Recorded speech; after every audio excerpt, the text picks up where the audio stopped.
A gente aqui, antes de começar essa gravação, só para você saber, o Eustáquio está muito bem humorado, cheio de gracinha, cheio de piadinha. Começou o ano bem humorado. Ele está dizendo que as instituições estão funcionando nos Estados Unidos. O Eustáquio, ali você viu que o apelido dos caras é Talibã, né? São 20 deputados talibãs, ultra-radicais de direita.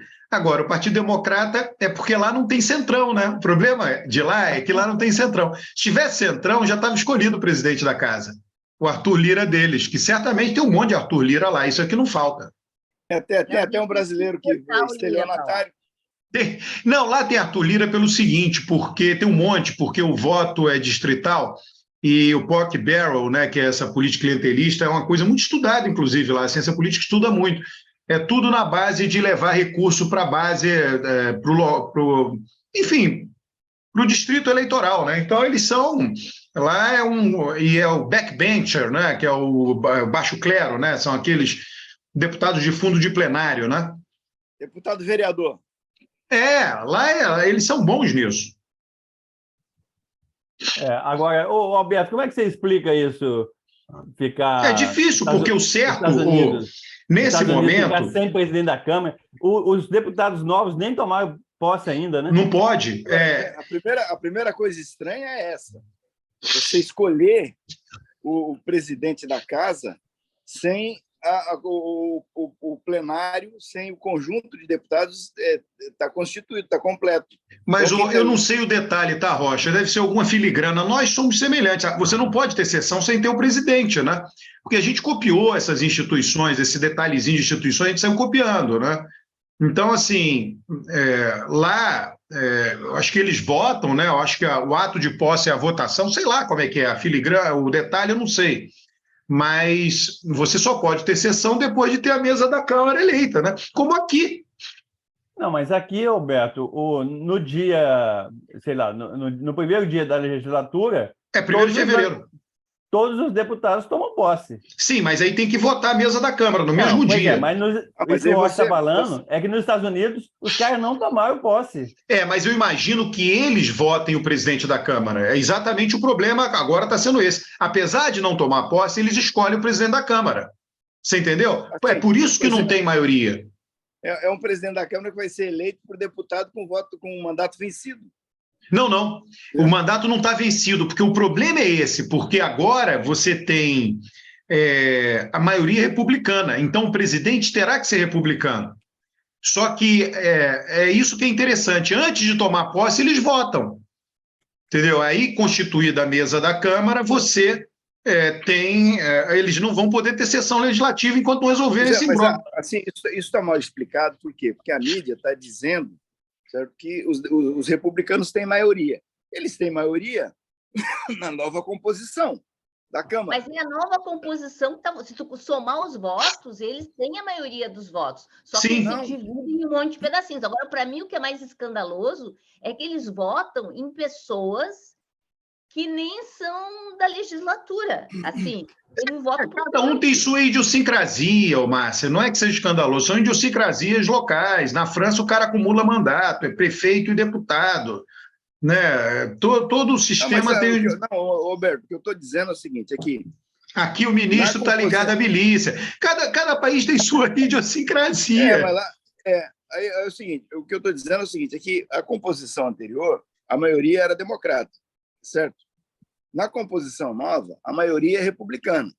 Então, os caras estão votando para eleger a mesa com a composição anterior, como se a maioria fosse democrata. Não, porque a maioria de votos não é isso. Justamente por isso que tem que ser um republicano. Os republicanos têm 9 cadeiras a mais do que os democratas nesse momento. E tem 20 deputados que não votam. Eles estão votando, Rocha, antes de assumir. Exatamente. Pois é. O negócio certamente tem um dispositivo jurídico que assegura isso. Enfim, não tem... De qualquer maneira, eu acho que isso aí ainda é efeito do trumpismo, né? Porque não, mas aí o que está... É curioso que eles não tenham condição de ter uma aliança entre democrata e republicano que situe esses 20 deputados. E que tenha um republicano que feche um acordo com os democratas. por causa do bipartidarismo. Por isso que eu disse, se tivesse um centrão, esse acordo teria, né? Mas o sistema distrital leva ao bipartidarismo. Então, isso não tem jeito. Não, isso tudo bem, isso está claro. O que eu estou dizendo é que o Trump rachou o Partido Republicano, criou uma... Mas agora, ô Rocha, você viu o que está acontecendo? O Trump apoia esse cara. O Trump apoia. Os 20 não estão seguindo o Trump. Porra, acham que o cara é moderado demais. Eles são piores do que o Trump. Eles são piores do que o Trump. Não sei do que vocês estão rindo. Aqui no Brasil, a gente tem gente que vai sobreviver ao Bolsonaro e que é pior que o Bolsonaro. Então, assim, não é 50 tons de direita que começam a aparecer. Para mim, ainda o que é mais difícil de entender é que não possa haver uma negociação, mesmo no bipartidarismo, uma negociação entre as pessoas, algumas pessoas dos democratas. O problema... No passado havia, Márcia. Mas já teve momentos em que era também tão assim, que teve um momento que parece até assim, 2 meses eles ficaram nessa coisa. Então, não é a coisa só recente. Ele é uma coisa da estrutura de eles não conseguirem fazer uma boa negociação. No passado, você tinha essa possibilidade. Aí o país foi ficando cada vez mais partidarizado. Né? Você tem muitas votações, num passado não muito distante, em que republicanos votavam a favor de ministro da Suprema Corte indicado por um presidente democrata. Hoje não acontece mais isso e vice-versa. Antes acontecia dos dois lados. Então, o sistema foi se enrijecendo na polarização. Agora, eles estão sob pressão, quer dizer, a agenda legislativa do país está paralisada. Então, eles vão ter que arrumar uma saída. A gente não sabe qual, mas vão ter que arrumar uma saída. Enquanto isso, o Rocha está de férias no Brasil. Aí a capa da Veja hoje, Rocha, é assim: governo bate cabeça. Aí vem o Lupe defende anti-reforma da Previdência. A Daniela do Vaguinho não só está ligado à milícia, mas tem um projeto no Congresso contra a linguagem inclusiva. A Daniela tem um projeto dela?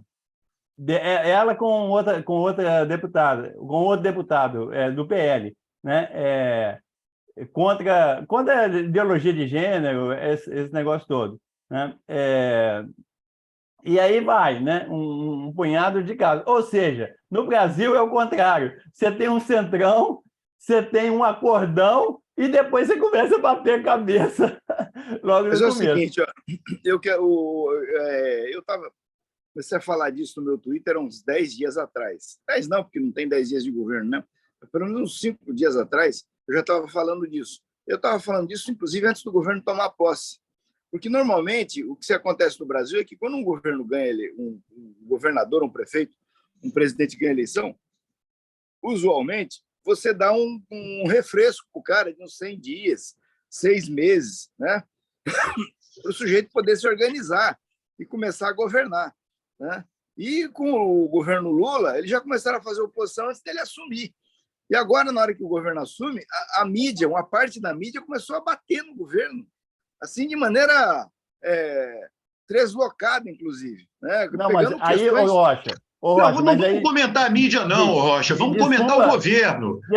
Vamos evitar aqui de comentar a mídia. Vamos comentar o governo. O governo está batendo cabeça, Rocha. Não, assim... Eu acho normal, mas o governo está batendo cabeça.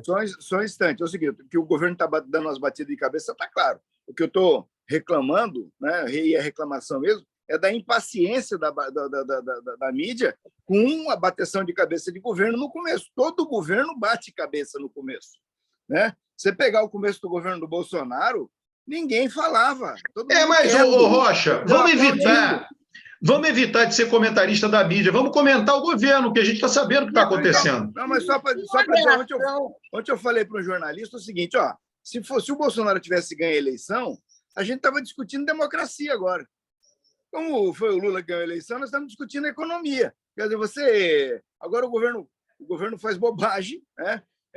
Porque parece que não houve aparentemente não houve uma investigação mais rigorosa dos nomes que foram indicados, aí teve aqueles 2 problemas lá com o Flávio Dino, agora está tendo um problema com essa ministra aí. Isso é porque o governo pediu para o partido indicar, o partido não fez o pente fino, né? Não, como diz na linguagem popular, não puxou a capivara do indicado, e aí dá esse problema. Mas eu acho o seguinte, até agora, você ter fotografia político, ter fotografia com pessoas que têm problemas, é normal, né? Você não pode condenar o político pelas fotografias que ele andou tirando pela vida fora. Não, ô, Rocha, independente de fotografia, Belfort Roxo, tá? Entendeu? A fotografia é só a ponta do iceberg, nesse caso aí, né? Eu acho que faz parte, né? Rio de Janeiro, se você for o ministro do Rio, vai ter essas ligações. Não tem jeito, cara. Você acha que você faz campanha em Belfort Roxo na Baixada Fluminense com quem? Entendeu? Não existe isso. Entendeu? A foto não está ali por acaso, né? Uma coisa sou eu bater foto por acaso com um miliciano, outra coisa é alguém de Belfort Roxo fazendo campanha, obtendo voto, entrando nas comunidades. É inteiramente diferente, entendeu? Ô, Márcia, vamos discutir física do universo, o caos, tal. É muito melhor do que discutir essa política aqui do Rio. Aqui. Não, mas é isso. Se você indica o ministro do Centrão do Rio de Janeiro, vai ter essas ligações. Paciência, não tem jeito. Estereótipos e preconceitos à parte do Alberto, deixa eu dizer, olha, eu ainda prefiro ciência, porque em ciência, se eu vou fazer uma simulação, eu pelo menos dou 1 milhão de rodadas para olhar o resultado, porque ela precisa equilibrar. Eu acho engraçado engraçado não, mas eu entendo esse tensionamento das pessoas. Nós passamos 4 anos com medo de falar.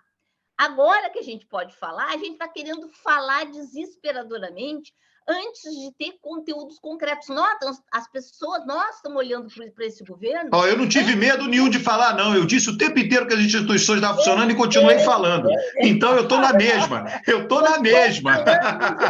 Eu não tive medo. Vão aparecer coisas que não apareceram durante 4 anos.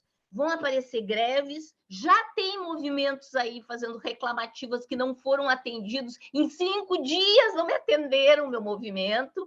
Ou seja, gente, isto, se um referi recebe uma simulação, que eu faço uma medida com 5 rodadinhas, ele não passa nem pelo editor. Ô, Márcia, o meu não tem estereótipo nem preconceito, não. Eu faço campanha eleitoral na Baixada Fluminense, eu conheço os personagens.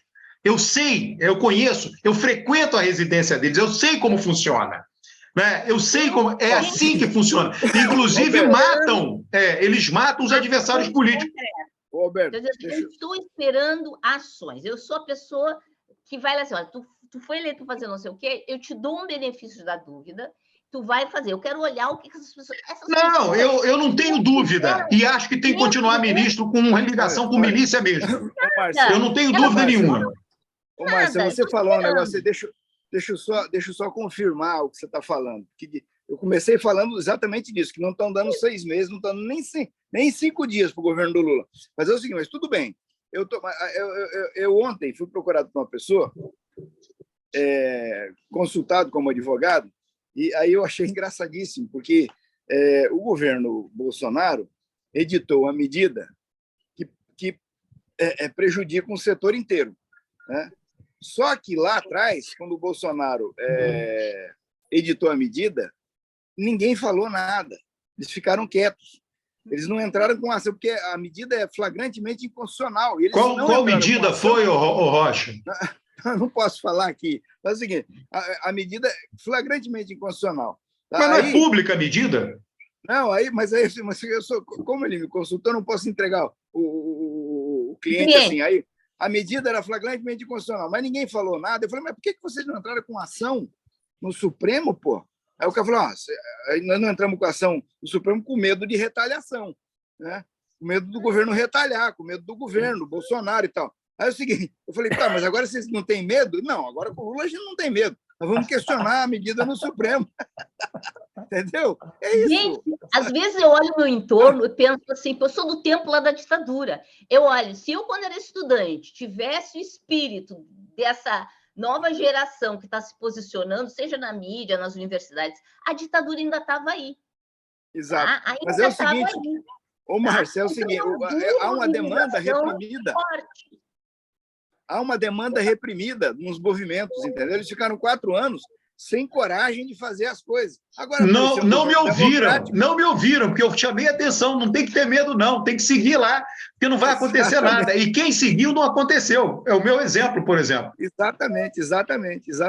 Né? Agora, deixa eu dar um outro exemplo, por isso que o Alberto está falando. Na minha universidade, o reitor, que não foi eleito, que é bolsonarista, ele abriu um setor para processar professores que fizessem alguma coisa que fosse considerada uma agressão, etc. Tá? Ele tentou fazer, tentou. Olha a palavra tentou. Este governo também tentou. Mas até para perseguir, tu tem que ter competência. É triste dizer isso. Tá? Até para tu ser malvado e malvada, tu tem que ter o mínimo de competência para elencar coisas, para ter alguma evidência que mesmo num judiciário meio mais ou menos a coisa funcione. O que é triste, isso eu digo assim, é triste, é que essas pessoas sequer tiveram e têm competência para isso, para ser malvado e malvado. Ô, Márcia, eu acho que tem um outro lado. Perseguir quem tem estabilidade no emprego é impossível. Eu, quando passei no concurso federal, eu disse para mim, agora eu tenho estabilidade, depois de 2 anos probatório, agora eu faço o que eu quiser. Vou sacanear esses professores barnabés vagabundos. E fiz isso. E nunca ninguém me fez nada. Entendeu? Quando você tem estabilidade no emprego, esquece, você faz o que você quiser. Professor é funcionário público, só é demitido se chegar bêbado no trabalho e der porrada no colega vizinho. Caso contrário, não vai ser demitido nunca. Não, gente. Tem gente que é demitida, basta tu achar uma improbidade administrativa, só que tu tem que ter competência para achar improbidade administrativa. Tá? Elas existem, as pessoas erram, mas tem que ter competência. Tudo corporativo, ninguém vai perseguir ninguém porque todo mundo tem o rabo preso e tem estabilidade. A estabilidade é muito rígida. Márcia, lembre dos exemplos dos funcionários do IBAMA, dos funcionários do INCRA, que foram perseguidos, tiveram que ficar quietos, né? Do pessoal do meio ambiente. Então, não é assim, não. Esse governo ele andou castigando, perseguindo.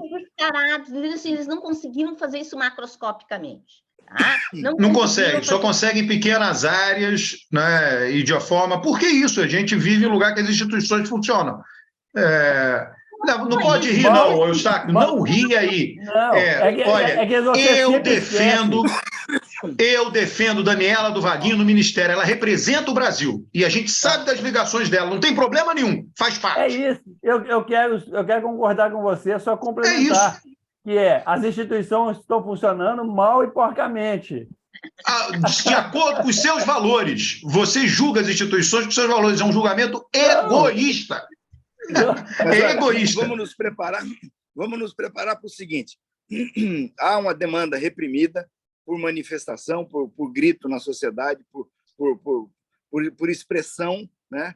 Para as pessoas se expressarem, e elas vão agora aflorar, vão emergir no governo Lula, e vai ser problema. O governo, agora mesmo, o Jorge Messias, que é o advogado-geral da União, anunciou que vai criar lá uma secretaria de defesa da democracia. Já veio gente dizendo, não, aí é censura, não sei o quê, é perseguição. Olha aqui, os 2 ministros que estão se destacando, Flávio Dino e Rui Costa.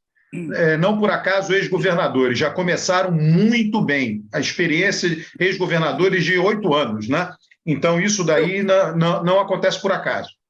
Isso é verdade, e eu quero complementar o seguinte, eu até postei no meu Twitter, que os discursos do Flávio Dino, do Rui Costa, do Camilo, do Wellington, Padilha, da Simone Tebet, do Padilha, certo?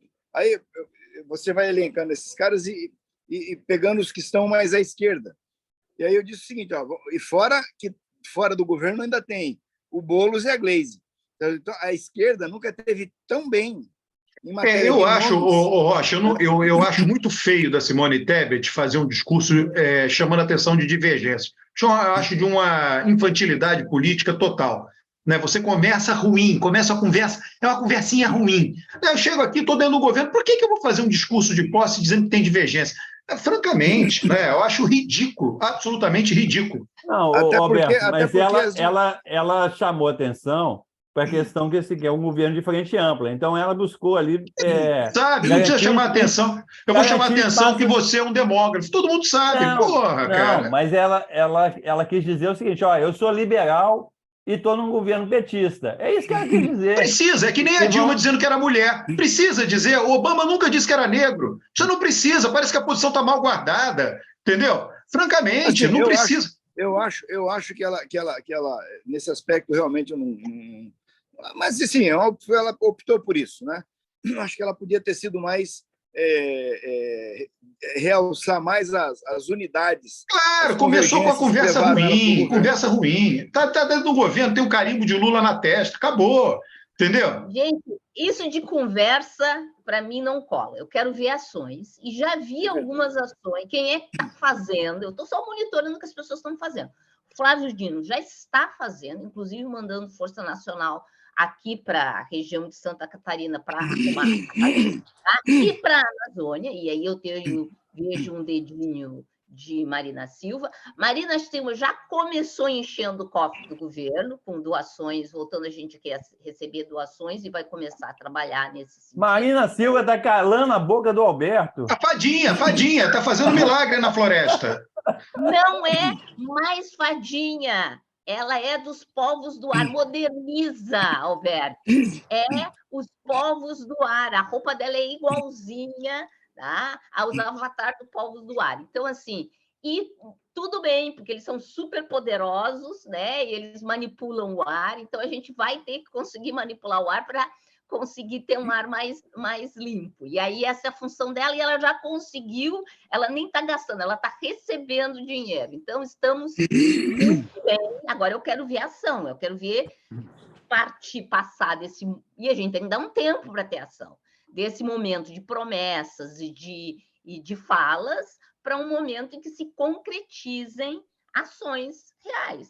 Tá? O que vai acontecer? Gostei muito que o Alckmin falou em reindustrialização, mas eu quero ver ações que façam com que haja reindustrialização.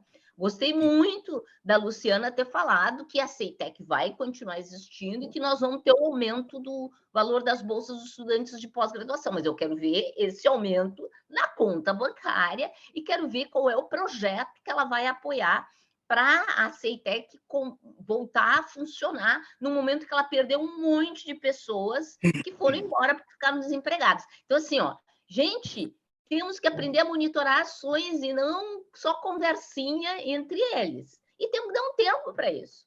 Agora, continuo com muito medo que aqueles setores que ficaram calados e imóveis por 4 anos por medo, agora resolvam se manifestar sem nem dar esse tempo de relaxação.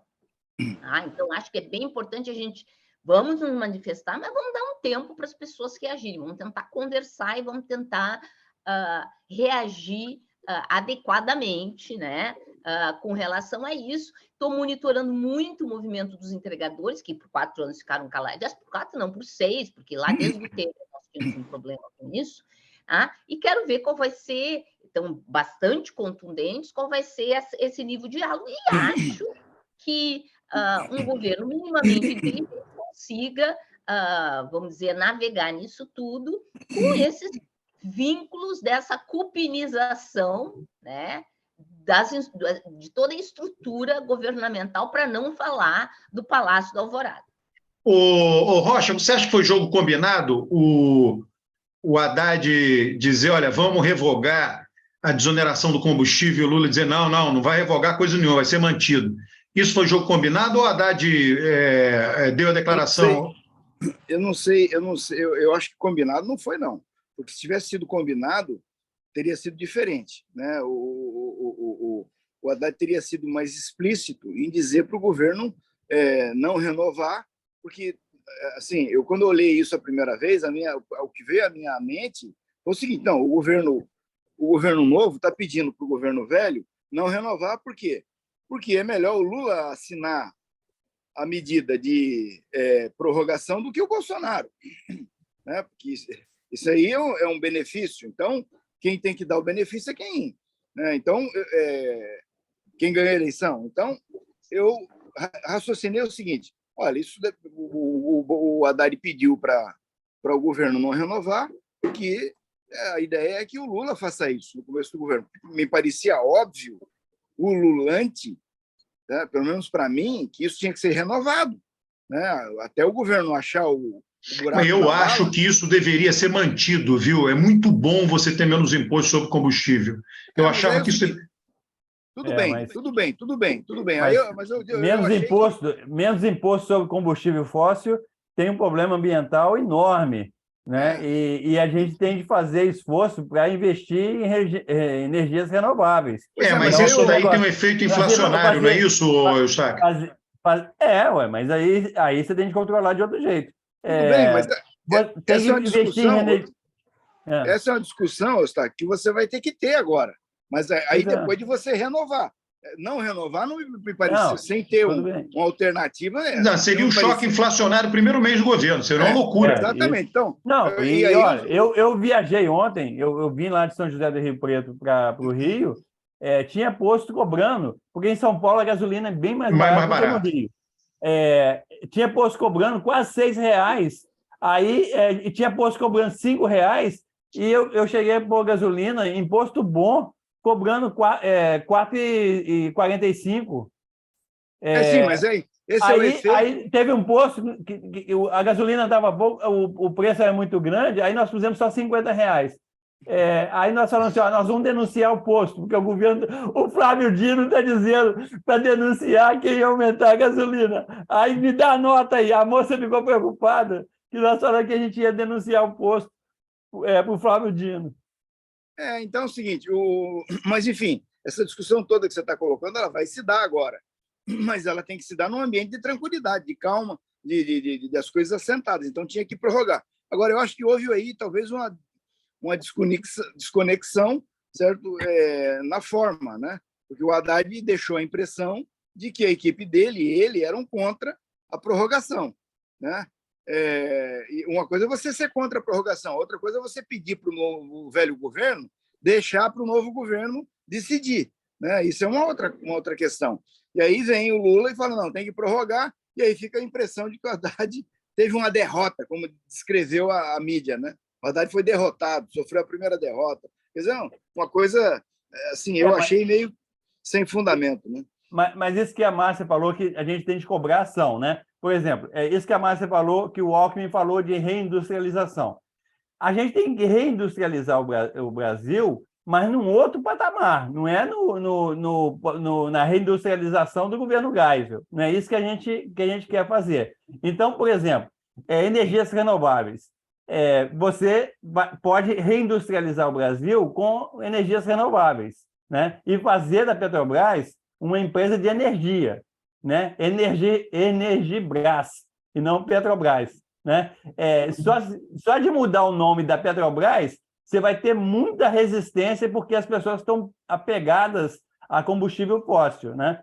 Então, essa medida econômica aí de desonerar, para combater a inflação, ela é boa, mas para reindustrializar o Brasil de uma maneira sustentável, ela é ruim. Você investir no longo prazo... Eu concordo com o Rocha falou. Isso aí não pode ser no primeiro dia do governo. Tem que ser planejado. Essa coisa de investir no longo prazo energia renovável, tudo bem, né? Não tem discussão nenhuma, vai ter que ser feito. Isso é um grande programa de ação. Agora, você pode muito bem, todo mundo, o mundo inteiro é dependente de combustível fóssil. Você sabe que não muda a matriz de uma hora para outra. Tem até aquele CIMIL, mostra isso, leva muito tempo para mudar uma matriz energética. E você não vai colocar nos ombros da população, pode, claro, né? Volta a encarecer o preço do combustível, né? Muita gente aí, quer dizer, isso tem um efeito, né, cascata na economia, entendeu? Transporte, alimentação... E era uma discussão já antiga, Bolsonaro fez demagogicamente, aquela coisa toda de reta final de eleição, mas era uma discussão que já existia, né, de você reduzir ICMS de combustível. Gente, assim, eu concordo que nesse momento a gente está numa mudança de um começo de governo, uma mudança de ano, a desoneração era fundamental, junto com medidas jurídicas para impedir esse aumento de preço. Aqui em Porto Alegre mesmo, assim, muitos postos subiram o preço do combustível na virada do ano. Mas, ao mesmo tempo, tem que desenhar um projeto.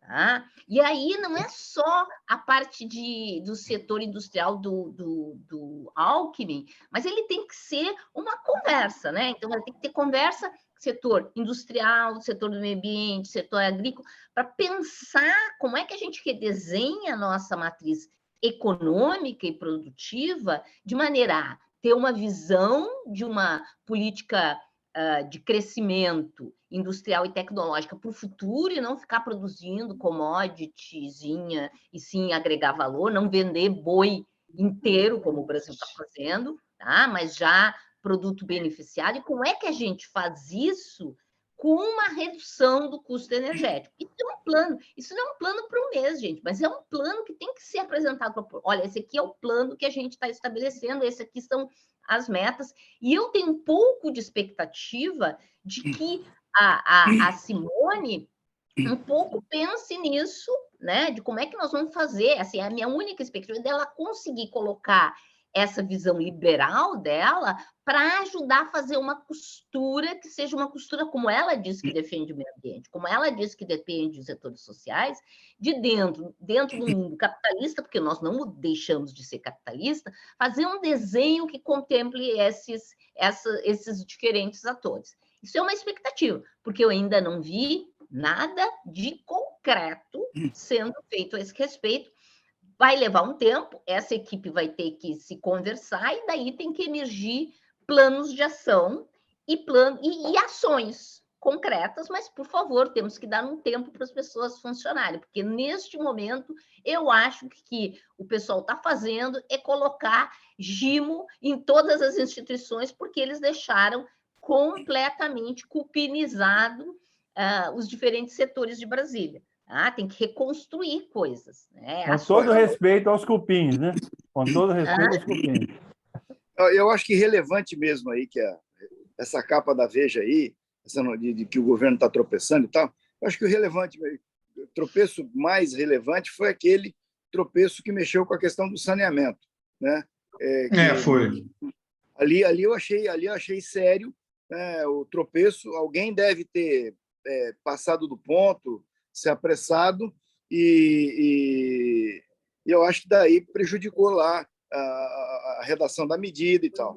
Eu acho que foi isso. O resto é normal. Não, o negócio do Lupe foi sério também, porque o Lupe entrou com uma bandeira que o PT em momento nenhum falou nisso na campanha de fazer uma contra-reforma da Previdência. Não, mas eu entendo, Staco, mas o que o Rocha está falando foi uma medida concreta. O Lupe não foi uma medida, foi uma declaração, né? Entendeu? E não vai ter a medida na direção do Lupe. Aquele tropeço ali, de fato, me pareceu alarmante, né? Dizer, vamos tomar cuidado. Talvez isso tenha provocado essa decisão do Lula de chamar uma reunião para dar uma acertada na orquestra. Enfim. Fala aí. A reunião do Lula, na reunião ministerial, é nessa sexta-feira. Nós estamos gravando sexta-feira, então a gente não sabe o que aconteceu. Não, ele vai mandar a turma, enfim, vai ter uma ordem unida ali, não é sair dando declaração sobre temas que não tem nada a ver, não é isso? Pelo que eu entendo, vai ser isso, é simples. Basicamente, pedir para o pessoal tomar cuidado nas falas. Né? Nas falas, é isso. Esse escorregão do decreto aí não devia ter acontecido, porque a gente sabe que há um rigor maior, né, quando em matéria... Mas foi desfeito, né, Rocha? Foi desfeito, né? Foi desfeito, mas foi feito. Né? Então, passou. Né? Então, tem que ver como isso passou.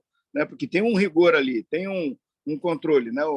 Tem assim, duas, três instâncias de controle das medidas que vão ser editadas pelo governo, as pessoas olhando e vendo, né? E isso aí passou. Então, eu acho que é importante o governo fazer essa reunião e dar uma acertada na orquestra para que não aconteça mais.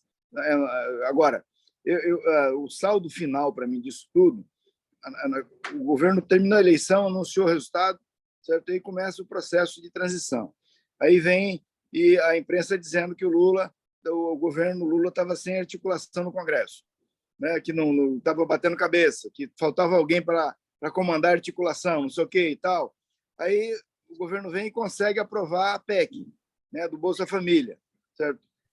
Assim, o governo foi, nesse período, contrariando tudo quanto a imprensa estava falando. O governo está desarticulado. A aprova a PEC com 300 e sei quantos votos lá, sobrando voto. Quer dizer, para um governo desarticulado, aí vem a história do ministério, que não sei o quê, o Lula não está conseguindo e tal. Aí, no final das contas, o Lula monta um ministério que é exatamente o retrato de uma frente ampla, né?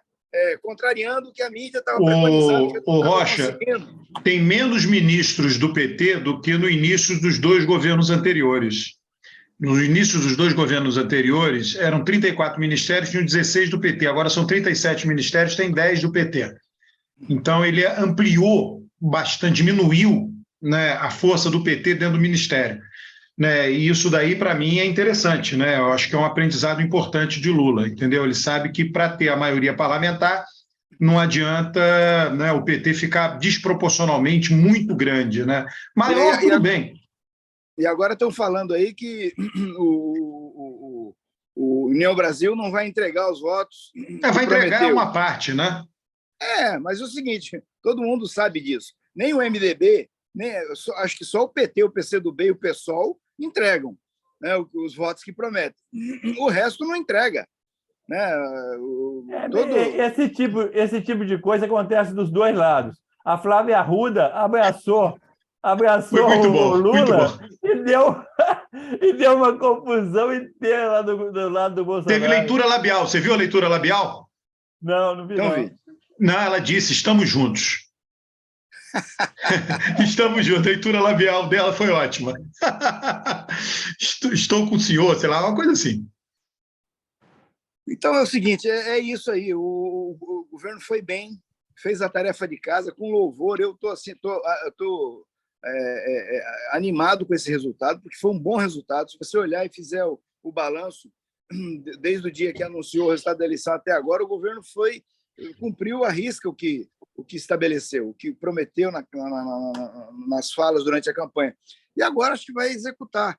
Né? Vai executar. E essa conta aí, com a União Brasil, o governo assim, ele já criou a gordura, né, na base, porque ele sabe que os partidos não entregam tudo. Né?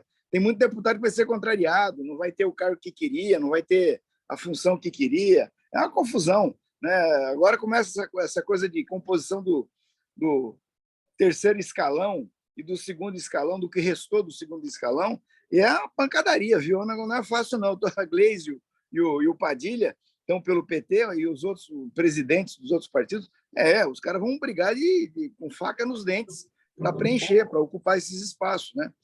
Roger, só te falar uma coisa. Você reclama muito da mídia, mas o Padilha foi no G1, ele elogiou muito a Globo nesse processo todo, falou que a Globo defendeu a democracia, que ele ficou orgulhoso com a Globo e tal. Então, assim, tem gente dentro do PT que defende a grande mídia.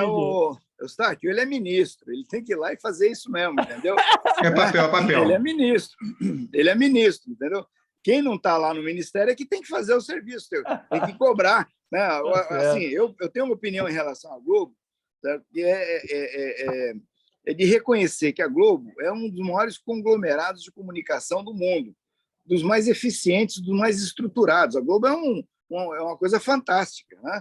A Globo, na parte de entretenimento, da grade dela, dos negócios dela na TV fechada, na TV aberta, é fantástico. Eu não tenho como deixar de reconhecer isso. A competência, a eficiência, a qualidade do que a Globo faz, que é padrão no mundo. Né? Agora, eu também não vou ficar aqui dizendo que a Globo não caiu, não fez um pacto com a Lava Jato, não prejudicou o país, não colocou a democracia brasileira em risco por causa desse pacto que ela fez com a Lava Jato. A Globo passou pano nas violações de garantias individuais da Lava Jato. A Globo calou-se diante do maior escândalo de censura dos últimos anos no Brasil, talvez daquele século passado e desse século, em tempos de democracia, que foi a decisão do Fux, calando o Lula durante a campanha eleitoral para que ele não falasse, não desse entrevista para a Mônica Bergo e para o Florestan Fernandes Júnior. Uma vergonha aquilo, né? E a Globo calou-se, não falou nada, uma censura escandalosa. A gente tem que cobrar, até para que essas coisas não aconteçam novamente. Agora, você não pode fazer isso, você apareceu na Globo News, você está cuspindo no prato que comeu. A Globo fez autocrítica, e te chamou para ir lá para estrelar um programa, passar em várias horas. Eu considerei aquilo uma autocrítica, e vou te dizer mais, quando ela me ligou, a Júlia do Ali me ligou, eu disse a ela o seguinte, ela falou, o senhor fala sobre o Lula, no período da prisão, o senhor visitou ele todos os dias. Eu falei, falo. Aliás, eu quero dizer para você o seguinte, eu estou querendo falar com a Globo sobre o Lula desde 2018. A Globo é que não quer falar. Eu falo, não tem problema nenhum. É isso. Né? Então é o seguinte, a gente tem que dizer essas coisas, porque senão vai acontecer de novo. Né? A gente tem que cobrar. A Globo teve um comportamento em relação à Lava Jato de adesão. Jornalismo não pode aderir a nada. Jornalismo tem que ser crítico sempre. E a Globo teve um comportamento de adesão, por isso ela não viu, ou fingiu não ver, ou não quis dar atenção às violações de garantias individuais gravíssimas, que a Lava Jato cometeu e que a Globo foi avisada. Né? E não noticiou, não fez nada. Teve um comportamento de adesão, não pode. Então, tem que criticar. Certo? Agora, que a Globo é uma coisa que talvez o Brasil não viva sem ela, porque ela é o que ela é, a gente tem que reconhecer. Né? Rocha, esperar muito que o jornalismo não tenha ideologia. Jornalismo tem ideologia, particularmente no Brasil. O que é importante é que a gente possa ter tão amplo espectro de jornalismo que a gente possa ter todas as ideologias, tá? É isso, e que Perfeito. Todos tenham um bom espaço. O problema é que os que ganharam, porque é concessão essas coisas, os que ganharam os grandes espaços são os que favorecem uma certa ideologia. Não é só a Globo, eu vou olhar os jornais, eles têm sua ideologia e eles, vamos dizer, eles não fazem essa ideia de fazer um jornalismo totalmente isentão, não existe. Tá? O que a gente precisa é garantir que todas as visões tenham espaço, possam ter essa possibilidade de ter espaço e que, obviamente, o jornalista, quando mentir, quando não trouxer evidência do que está fazendo, ele também seja punido. Tá? Então, assim, tu pode selecionar sobre o que tu vai falar, mas tu não pode falar numa coisa sem ter evidência. E tem que ter punição, e é o que eu espero que a justiça faça. A justiça tem que punir quem vem e faz afirmativas sem ter lastro de evidências, né? É isso que é esperado. Agora, dizer o que a mídia, o jornalista, sobre que ele vai optar por falar, aí é ruim. Aí vamos dizer, não é isso que a democracia prega. Eu preciso ter esse espectro, né? Mas o que não pode acontecer é ter mentira. Tá? Isso eu acho que mentira é falar sem evidências, né? Não é falar por desejo. Eu tenho convicção. Tem convicção. O jornalista não pode ter convicção, ele tem que ter evidências. E nesse sentido, mesmo quando o que a gente quer dizer nos favorece, né? Então, vamos dizer, o Intercept foi de jornalismo que mais me impressionou, porque ele tinha um conjunto de provas, mas ele checava os fatos antes de poder dar a público os fatos. É isso que o jornalismo tem que fazer.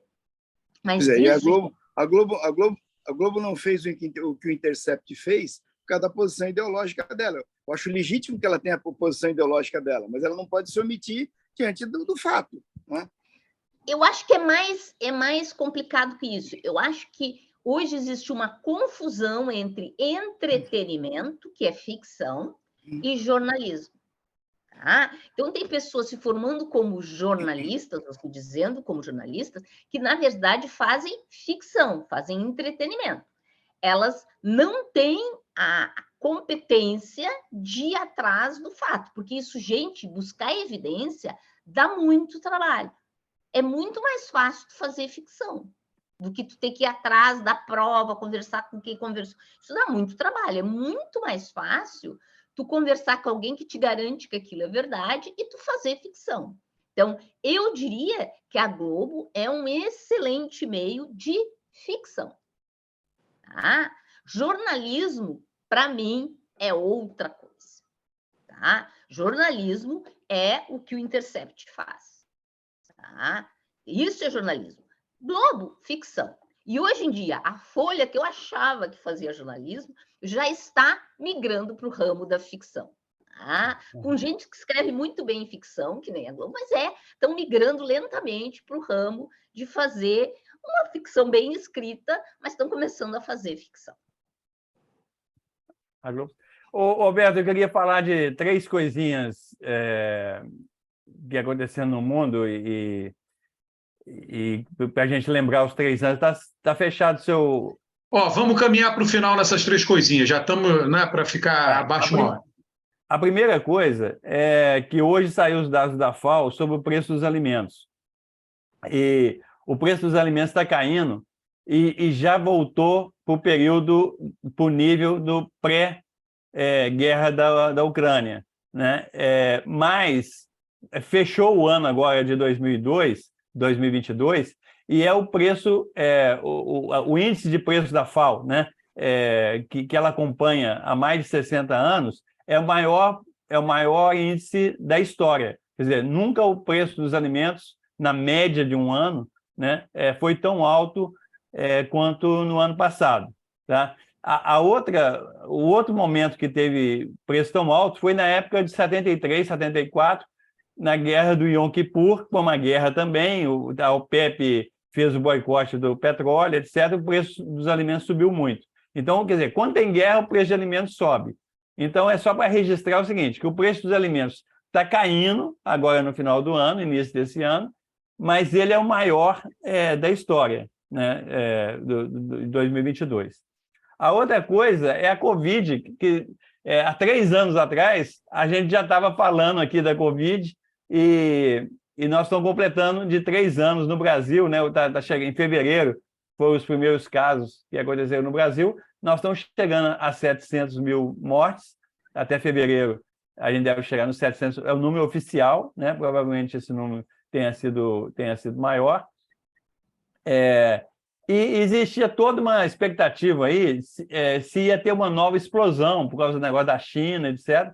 Até agora, não parece que teve um novo surto assim, muito grande, que aumentou um pouquinho, o número de casos aumentou, mas a letalidade diminuiu. Então, assim, está aumentando o número de casos, mas não está aumentando na mesma proporção o número de mortes. Aumentou um pouquinho o número de mortes, mas dentro de um, vamos dizer assim, de um patamar mais ou menos aceitável, né?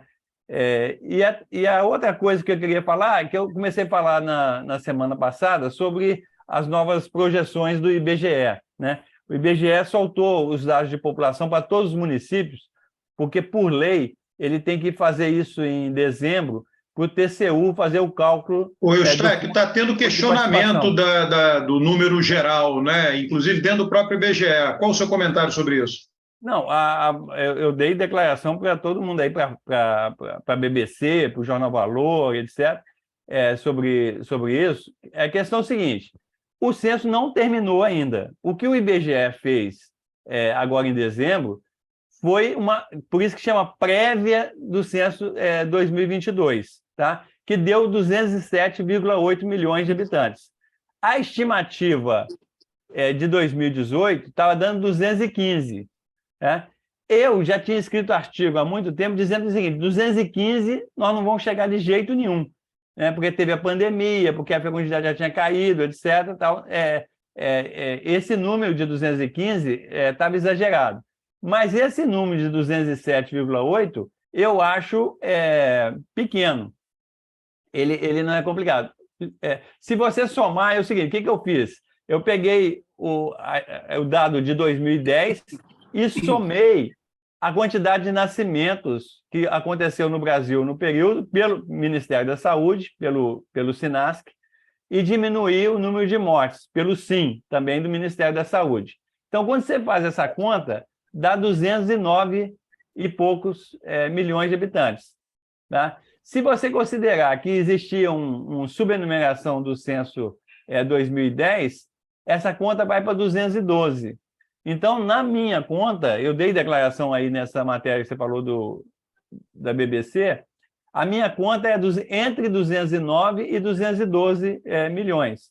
Mas eu acho que o IBGE o IBGE pode chegar até 209, até março, quando sair os resultados finais, né? Porque muita gente não respondeu, principalmente por causa da eleição. Fazer um censo numa eleição tão polarizada, como aconteceu o ano passado, é muito difícil, é muito complicado. Eu estou falando que no meu prédio aqui, que nós apresentamos a recenseadora, nós temos um grupo de WhatsApp do prédio, nós mostramos a importância, etc. Teve gente que não quis responder. Não quis. Uns 10% do prédio não quis responder de jeito nenhum. E aí existe até uma lei obrigando as pessoas a responder. O problema é que, se você aplica a lei, a pessoa responde errado. Então, não vale a pena a gente aplicar a lei. Então, assim, é uma situação muito difícil. Agora, a situação é pior nos municípios. Roberto, aqui na Baixada Fluminense, aconteceu isso em Duque de Caxias, São João do Meriti e São Gonçalo, mas em outros municípios também. Só te dar o exemplo de São Gonçalo. O censo de 2010 mostrou 999,9 mil habitantes, né? Faltou um pouquinho para 1 milhão. Aí as estimativas de 2001 chegou a 1 milhão e 100 mil habitantes em São Gonçalo. Sabe o que deu a prévia? 929, bem abaixo do censo 2010. Eu acho que isso tem problema, isso não é migração, nem nada tal. Quando eu faço essa conta do Sim-Sinasc, que a gente chama de crescimento vegetativo, deu 35 mil. Então, se a gente pegar o censo 2010 com o crescimento vegetativo, daria 1 milhão e 35. Tá? É claro que pode ter migração aí no meio, que a gente não tem como medir nesse momento, mas 929 é muito pouco. Você sabe que teve esse municípios. negócio da explosão em Maricá, que é vizinho de São Gonçalo, e muita gente de São Gonçalo foi morar lá. Agora, não sei se chega a esse... Né? Maricá explodiu em termos de população. Né? Pois tem problema da migração. Então, a gente não sabe. Agora, só falando dessa reportagem, o Rocha, eu até te consultar o que você acha disso. Alguns funcionários do IBGE deram uma declaração para a imprensa, metendo o pau no censo, sobre a condição de anonimato. E a imprensa publicou. Agora, o cara pode estar falando fake news utilizando a cláusula de anonimato. Eu acho absurdo o que o pessoal fez. Você acha legal esse tipo de coisa? Não, na imprensa, o jornalista tem direito a preservar o sigilo da fonte, não tem o que fazer. Agora, se a notícia que saiu no jornal é falsa, o jornal pode ser sancionado pelo próprio IBGE, pode entrar com ação contra o jornal, pedindo direito de resposta, pedindo reparação. Não, mas é aquelas coisas. O cara lá, obviamente, é o seguinte, deve ser gente carreirista querendo cargo no novo governo, falou assim, isso aí é conta de padaria, isso é não sei o que, então, entendeu? E a repórter publicou. E aí o cara fala, não, eu estou sob anonimato. Aí é foda. Aí a responsabilidade é da repórter, né? Publicar uma coisa que não tem fundamento. Um abraço. Falou, tchau. Rocha quer ir para a praia. Vamos finalizar aqui. Rocha quer ir para a praia. Um abraço, então.